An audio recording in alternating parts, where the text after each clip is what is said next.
Identifikasi jamur secara molekuler merupakan proses yang dilakukan untuk mengenali atau mengklasifikasikan jamur menggunakan materi genetik seperti DNA. Adapun tahapan-tahapan yang dilakukan ketika kita akan mengidentifikasi jamur secara molekuler meliputi persiapan miselium, isolasi DNA, amplifikasi DNA, pengukuran kualitatif, serta analisis data. Berikut merupakan alat dan bahan yang dibutuhkan untuk mengidentifikasi jamur secara molekuler.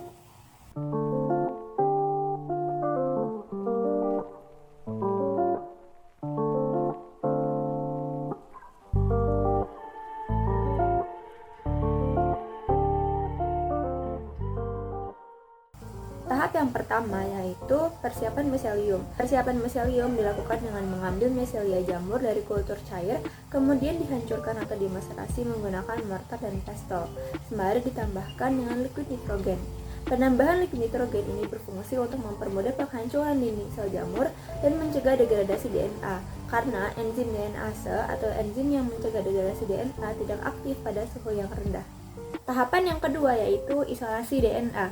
Setelah miselium hancur, kemudian dimasukkan ke dalam tube Eppendorf dan ditambahkan dengan cairan STES yang merupakan buffer, berfungsi untuk menjaga agar kualitas DNA jamur tetap bagus untuk diamplifikasi. Kemudian setelah itu ditambahkan dengan potasium asetat. Penambahan potasium asetat bertujuan untuk mengendapkan polisakarida atau protein, sehingga yang larut dalam supernatan hanya molekul DNA saja. Setelah itu, kemudian dihomogenkan sehingga miselium, STES, dan juga potasium asetat menjadi homogen. Kemudian, campuran ini disentrifugasi selama 1 menit dengan 10.000 rpm. Setelah disentrifugasi, kemudian akan terbentuk natan dan juga supernatan. Nah, bagian supernatan ini diambil dan dipindahkan ke tube Eppendorf yang baru, kemudian ditambahkan dengan isopropanol. Penambahan isopropanol bertujuan untuk mengendapkan DNA. Setelah itu disentrifugasi kembali selama 2 menit dengan 10.000 rpm. Setelah disentrifugasi, kemudian akan terbentuk pelet atau endapan pada dasar tube Eppendorf. Nah, pelet ini mengandung DNA yang akan kita isolasi. Kemudian, pelet ini dicuci menggunakan etanol untuk menghilangkan zat pengotor. Kemudian setelah itu disentrifugasi kembali selama 2 menit pada 10 rpm. Setelah disentrifugasi, etanol dibuang, kemudian tambahkan TE pada tube Eppendorf. TE ini berfungsi untuk menstabilkan DNA untuk diamplifikasi. DNA ini siap untuk dipakai untuk proses PCR atau amplifikasi.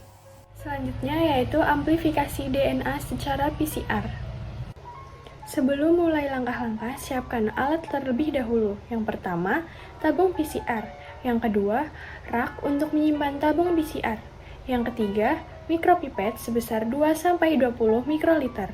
Dan yang terakhir yaitu PCR Master Mix. Langkah yang pertama yaitu mengambil tabung PCR lalu diberikan label dan diberi keterangan.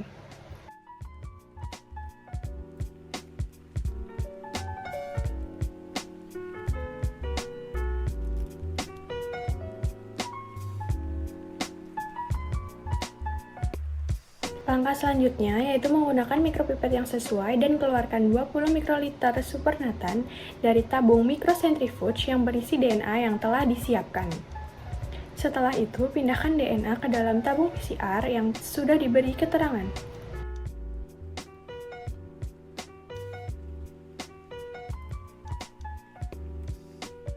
Penting untuk diingat untuk tidak memindahkan manik-manik matriks apapun dari tabung mikrosentrifuge ke dalam tabung PCR karena akan menghambat reaksi PCR selanjutnya.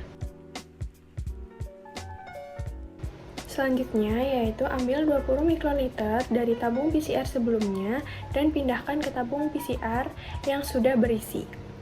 Campur cetakan DNA dengan cara menepuk-nepuk bagian atas tabung dan bawah tabung sehingga gelembung bagian bawah tabung hilang. Sampel DNA siap dilakukan PCR.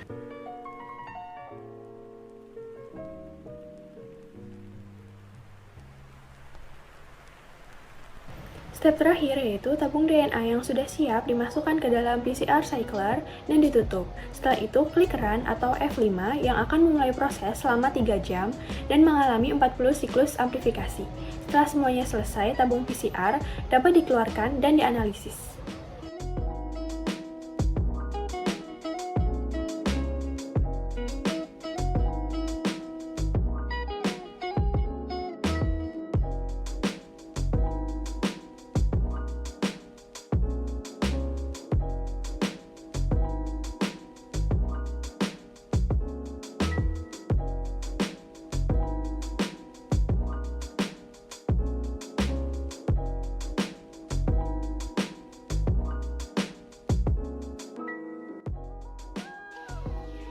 Untuk menilai kemurnian DNA dapat dilakukan dengan cara mengukur absorbansi DNA dengan menggunakan spektrofotometri, di mana DNA yang diukur adalah DNA yang sebelumnya sudah diekstraksi. Berikut langkah-langkah cara mengukur absorbansi DNA menggunakan spektrofotometri. Yang pertama, siapkan kuvet. Yang kedua, isikan kuvet dengan Aquades yang dicampurkan dengan DNA yang sebelumnya sudah diekstraksi. Ambil kuvet untuk blanko, lalu masukkan Aquades, dan ambil kuvet kedua untuk memasukkan DNA. Setelah itu, aduk masing-masing kuvet hingga rata.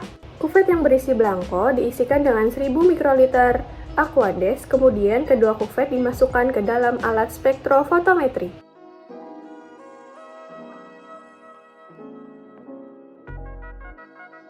Kemudian, untuk mengganti panjang gelombang, klik Setout, lalu ganti panjang gelombang dengan menekan Keypaste. Lalu, ubah angka wavelength, kemudian klik Enter. Lalu, ubah cell type sesuai dengan isian wadah kuvet.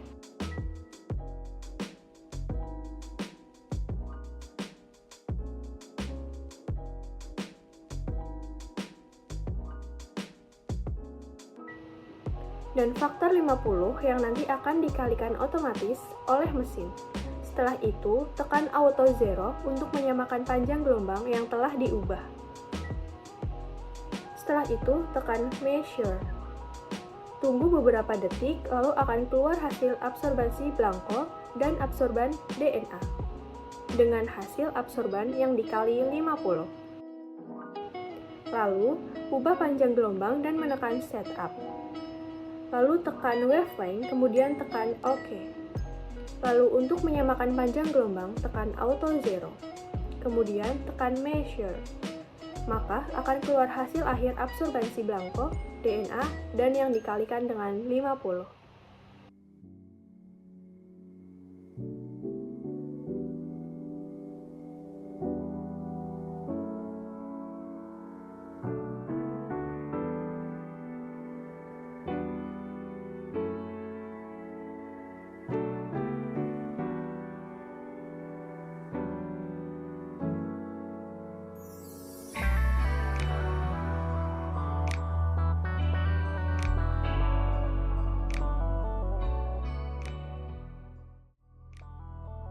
Untuk mengidentifikasi jamur molekuler secara kualitatif, dapat dilakukan dengan uji elektroforesis. Dimulai dengan menyiapkan agarosa. Agarosa dimasukkan ke dalam Erlenmeyer.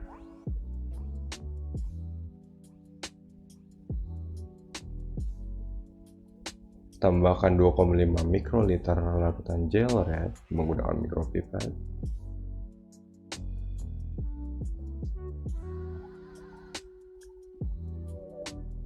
Lalu homogenkan. Tuang larutan agarosa ke dalam cetakan hingga penuh. Masukkan sisir ke dalam larutan agarosa, lalu diamkan hingga mengeras menjadi gel. Siapkan chamber elektroforesis, isi dengan larutan TBE 1 kali.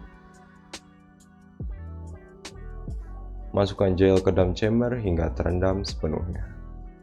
3-5 mikroliter hasil isolasi DNA dimasukkan ke dalam Eppendorf. Tambahkan 2 mikroliter buffer sampel, lalu isi dengan Aquades steril hingga Eppendorf terisi 10 mikroliter.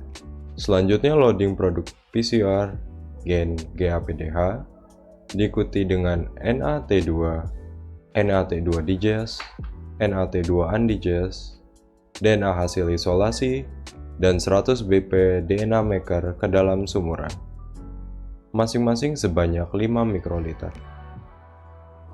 Lakukan elektroforesis pada 70 volt selama 45 menit atau sampai pemisahan yang diinginkan terjadi. Gel agarosa siap diamati di bawah lampu UV.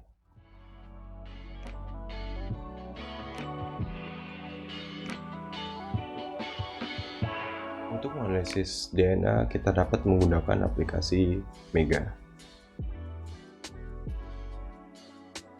Klik Align, pilih Edit atau Build Alignment, lalu pilih Create a New Alignment, dan kita pilih DNA. Selanjutnya masukkan file melalui Edit, Insert Sequence from File. File yang dipilih adalah file sequence forward dan file sequence dan hasil sequencing primer reverse. Kedua dimasukkan.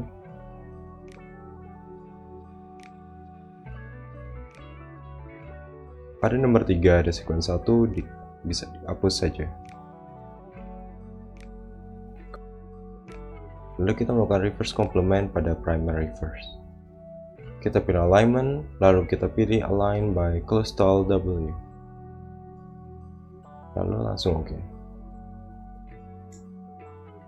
Ini adalah hasil dari persejajaran yang sudah dilakukan. Bisa dilihat bahwa hasilnya adalah sama atau sejajar. Setelah itu dibuat sequence konsensusnya. Dengan cara mengcopy bagian belakang dari primary reverse-nya. Dari ujung yang sama hingga ujung dari primary reverse tersebut. Lalu di copy.